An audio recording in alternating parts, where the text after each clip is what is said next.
Zdaj sta z nami dva poslanca, poslanec Nove Slovenije, pravzaprav vodja poslanske skupine, gospod Matej Tonin, dober večer, in gospod Möderndorfer, vodja poslanske skupine Pozitivne Slovenije. Povejte za začetek, se bo jutri postopek za spremembo ustave začel? Je dvotretjinska večina za to? Jaz močno upam, da se bo, glede na slišano danes in pa v preteklih dneh se pa bojim, da nekatere stranke svoje pozicije prilagajajo glede na to, ali predvidevajo, da bodo v koaliciji ali v opoziciji. Na katere stranke je mislil gospod Tonin, ko je rekel, da se prilagajajo in kalkulirajo, kdo bo odšel v pozicijo in koalicijo, kdo bi si utegnil premisliti? To ve samo on.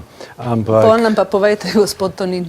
Ja, po mojem vtisu je do spremembe stališč prišlo v največji parlamentarni stranki, v Pozitivni Sloveniji, kot sem dobil namig, naj bi oni te ustavne spremembe podprli. Na drugi strani pa v največji koalicijski stranki SDS razmišljajo, da jih določene stvari pri teh ustavnih spremembah motijo. Te dve razlike sem jaz zaznal v teh pogovorih. In ravno pri teh dveh strankah bo skoraj gotovo prišlo do neke spremembe. Imate kakšen odgovor na to? Ste si premislili torej?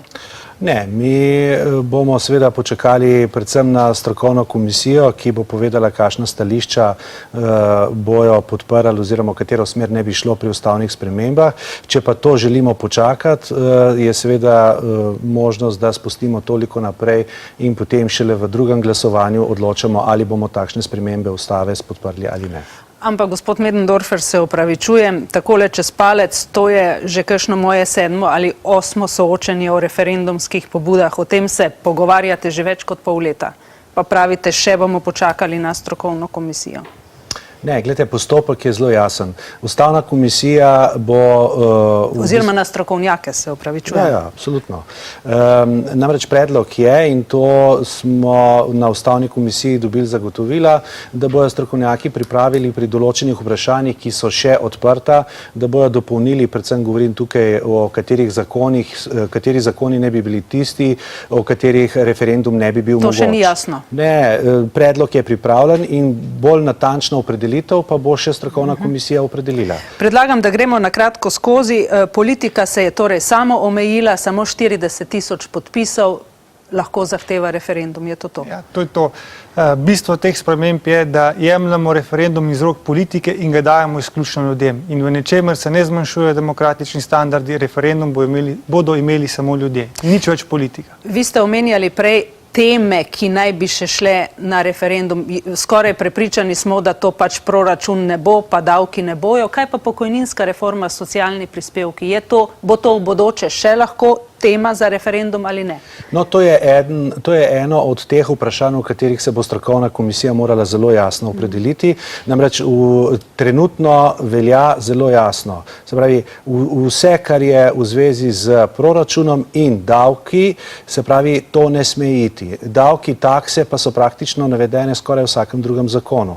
In tukaj bo treba jasno opredeliti, kaj to v resnici pomeni.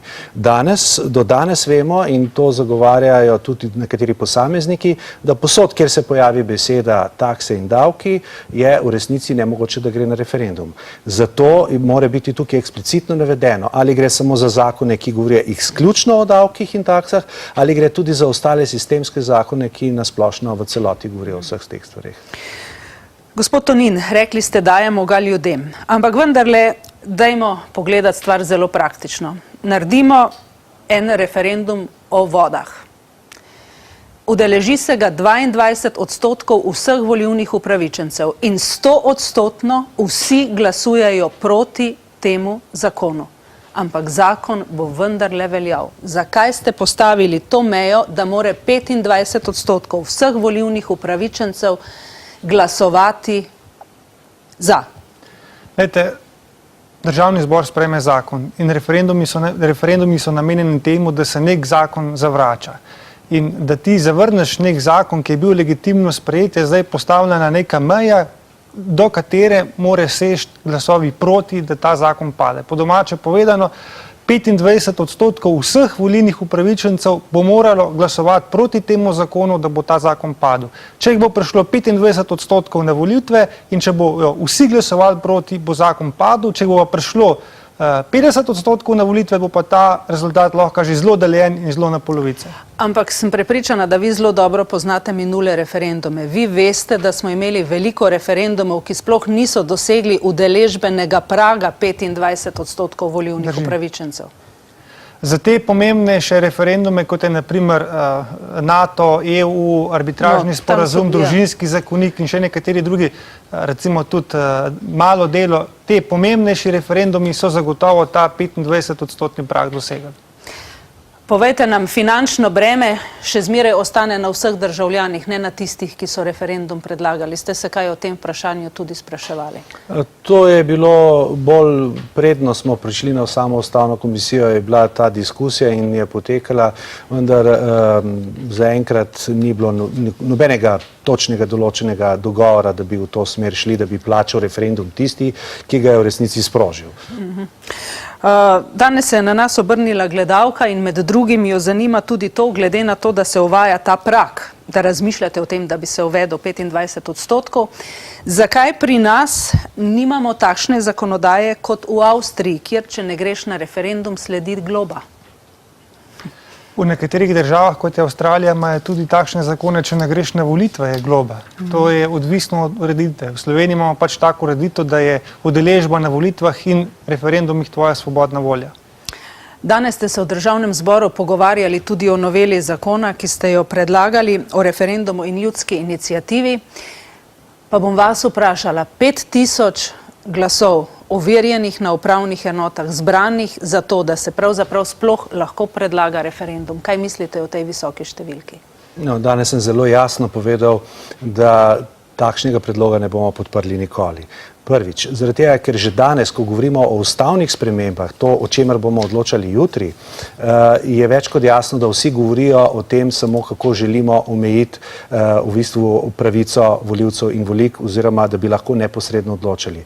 Če pa bi z tem zakonom, s katerim je prišel ven gospod Tonin, bi pa seveda dejansko neposredno zaustavili možnost sploh izvesti katerikoli referendum. Zato sem danes v Državnem zboru zelo jasno povedal.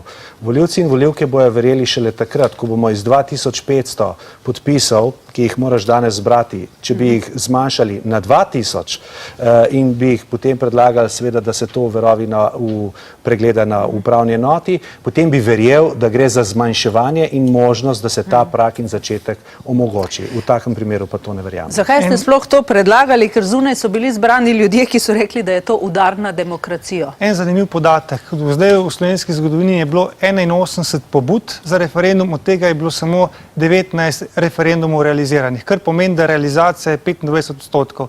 75% teh pobud se pa zlorablja za taktične blokade.